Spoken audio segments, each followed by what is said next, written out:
So when we hire, I think I'll just put across two things, which is very important from an HCL. While I understand today everything is around skills. I mean, no more. I think resumes will not fetch your jobs if you don't have the skills for which one is hiring. So when you're a fresher, the ambit is different because you will be groomed in various skills on which for which organization is working or what is the project demand at our end. But as an individual, I think all of you or all of us have to start focusing on skills rather than just your resumes. I think that's the key to the world today. I mean, skill has become the buzzword. I mean, even if you hire somebody, the hiring can be seamless. But when you get into an organization, you are trained on these skills. And when you're trained on these skills, where will you get staffed? How will you get future will get aligned? All this depends on what kind of skills do you hire for. So apart from skill, if I look at from an organization standpoint, we look at two key things, I would say, from an HCL standpoint. One is culture, for sure, because and for any large organization or forget large, I would say any organization, culture is important. You need to understand what kind of culture the organization displays. And it is very, very, today what happens, you just walk in. I mean, when I interview people, even for my teams in HR, fresh management graduates from these schools, when they walk into your rooms or when we do video meetings to talk to them, I think they're just so focused on what they know they're focused about. It is important that you know beyond yourself. I think that's what we check as a company. So it's not just skills. It is important that what you know about the company, how you know about the company, the research about the company. So you need to read up about the company when you get into the company campus and say, hey, HCL, how big it is, what is the revenue, who's the CEO, basic questions. But when somebody asks you these questions, you are trying to portray that you are beyond yourself, you're beyond your engineering college, and you understand a little more about the business we are into. The second thing is, I think every recruiter would look at it is the passion, because that's second thing which no skill can teach you. I mean, even if you are skilled or you are a skill in which we are wanting to hire, you have to display that passion, that you're excited about the opportunity, you're excited to join the organization, and why and how you will add value to the organization is also important. So I think these three key things are there when we look at any hiring, at any level for that matter. But freshers has become important because our intention is that they are going to stay with us for longer duration. They're going to build next set of generation leaders for us as an organization. To get hired, I can't overemphasize the point which Amrita has said. One is prepare about the company. Know about the company, know about where are you going to go into the company. Like the moment I say HCL is a huge company, it's a behemoth. Now there are tens of companies, subsidiaries, associates. If you are going to that group, first of all, you should do a lot of research to understand where is it that you are going to go. So if you go with that clear mind, then the moment you meet Amrita and you are able to tell her this is what you are looking for, she knows that you have done your research. So whatever you are saying, if you can back it up with your research, if you can back it up with examples. For example, for freshers, a couple of things which everyone will see is, one is your academic result, because there is not much to see beyond that. Then you have some extracurricular activities.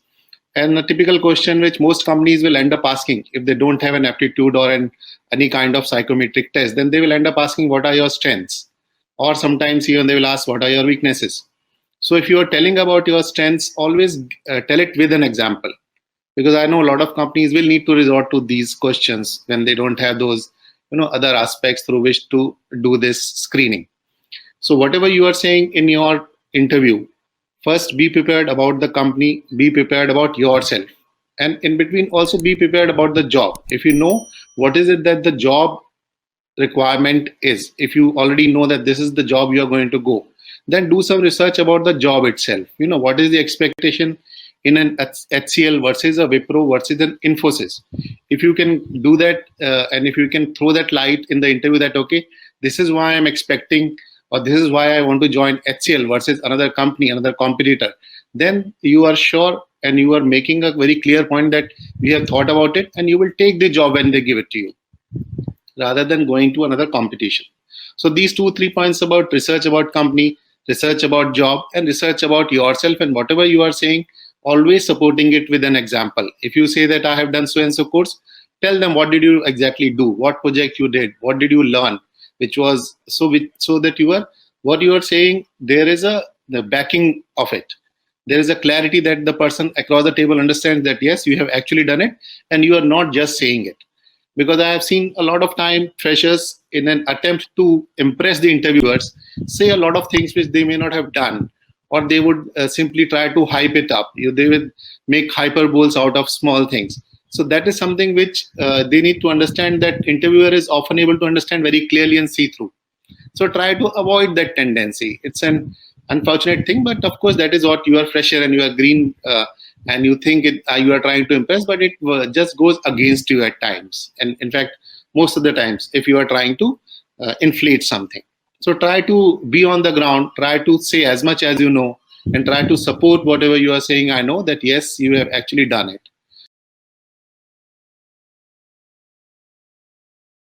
So one must limit depending on how you are academically and how you are personality wise.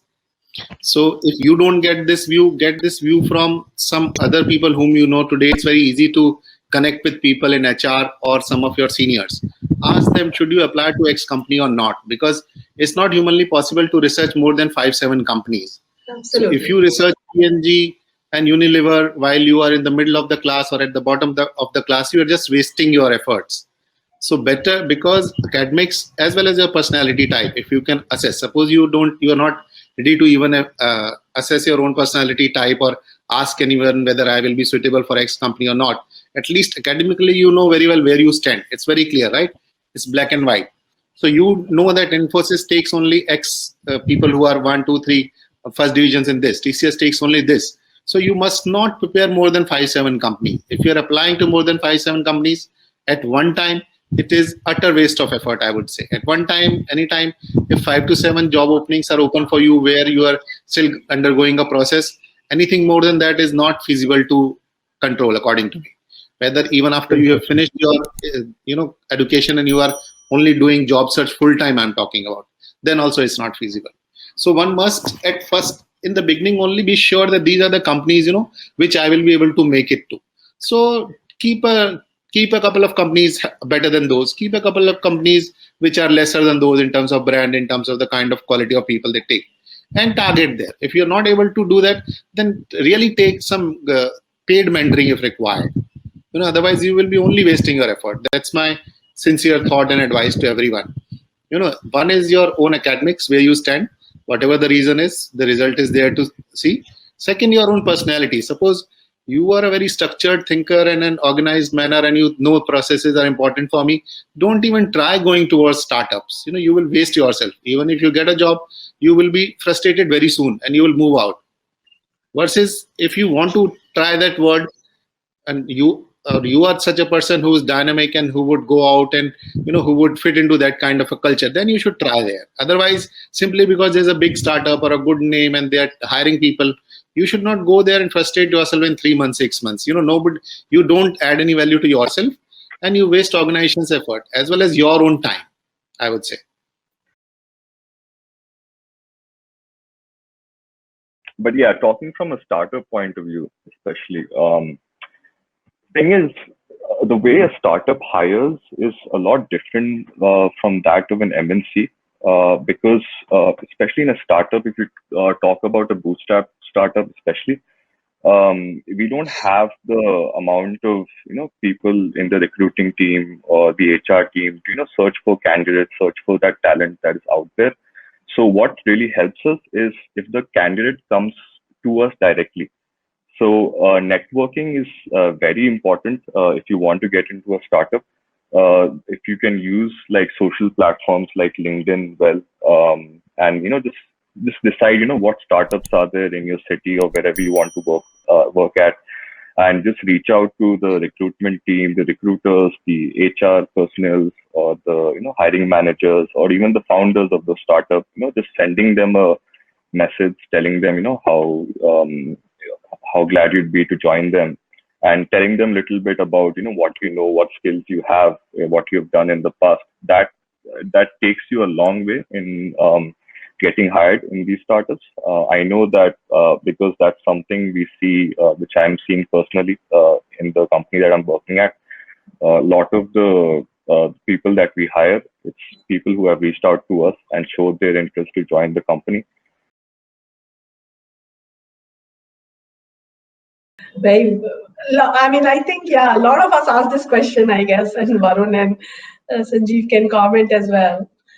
See, the idea, I will just add on that the idea is to just get a clarity of thought of the individual. The idea is not to really understand that, he can talk about being the head of the function or a CEO of the company. I've heard people saying these answers. Idea is the clarity and the reality to the world, saying that in 5 years, do you think if you join as a management graduate or a trainee, will you become the CEO of the company? Unless and until the company is funded by your father, that's a different story. But let's live in the world of reality. So, idea is to get the clarity from the candidate's head that what he thinks, that and how is he clear in his mind that he wants this job and he will perform in this job to become XYZ. I think the best way to answer this is to get better experiences and excel in the role which I am getting into, and excel in this role. Because you should also be saying that I want to change roles in next 2 years, because then the interviewer is not interested to spend time on somebody and groom that person for a role in the team. I think therefore the best answer would be give a clarity of your thought that why I want to take up this role, and when I do this role, my intention is to become experienced, well professional in this particular domain in next few years. I think that's how I would put it, rather than jumping the gun of becoming a function head or a CEO for that matter. So yeah, Varun, from the startup perspective, do you guys still ask this question? Yeah, I'm surely guilty of that. Even though I remember when I was a fresher, I had no idea what I wanted to do in 5 years. But I think, like Amrita said, if they have like too many things in their mind where, I want to do this, I might want to do that or that, then it kind of, you're not sure if that person will stick around or not in that role. So that's probably a red flag which you catch when you ask this question. So obviously it's not, I wouldn't say it's fair to expect a fresher to know exactly what they'll do in 5 years, but at the same time, when you're giving that interview, you need to have that that clarity when you're answering this question. I would strongly suggest that. And when you answer this, like if you tell them that you want to be a manager, you want to be in management, you want to lead people, and all of that, then it gives you kind of an idea about which direction they want to go. And in that way, you will also kind of coach them and mentor them while they're at the company. When things go tough, you keep reminding them that, hey, this is what you wanted to do. This is, this is one of the obstacles and problems that you will have to face, and this is what's going to help you grow. So it helps. That's something I would always, whenever I have those one-on-ones with someone who I've hired, I'll always keep that in mind. I'll always make a note of what it is that they wanted to do in 5 years and bring that back on the one-on-one. So that's that. Interesting. I think that's a very brilliant strategy for me also to adopt it, to keep reminding them about their goals. Okay, the last question, and probably one quick answer after that. Before that, Nikhil, let me tell you how to answer this question. 2 years or 5 years, where do you want to see? So it really depends on how you perceive the question. If the person across the table is wanting a smart answer, then obviously people can say, I will replace you in 5 years. Those kind of things they can always say. Yeah.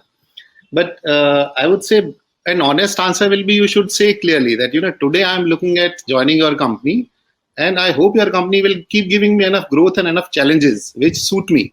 Then I'll continue in your company in 5 years. I become a manager or a CEO. It's not in my hand, and I don't expect that. Or you can take second honest answer can be, you take an example of 2-3 other people. Say, okay, I know these people who have lived 5 years or 10 years in their career. At this stage, they wanted to become this, but now they are this. Or this person I know, he wanted to become this, now he is this. So really, I don't know how my life will shape up. It is too early for me. As a fresher, you can just be simply honest and say that, I'm expecting, I'm hoping for this to be true.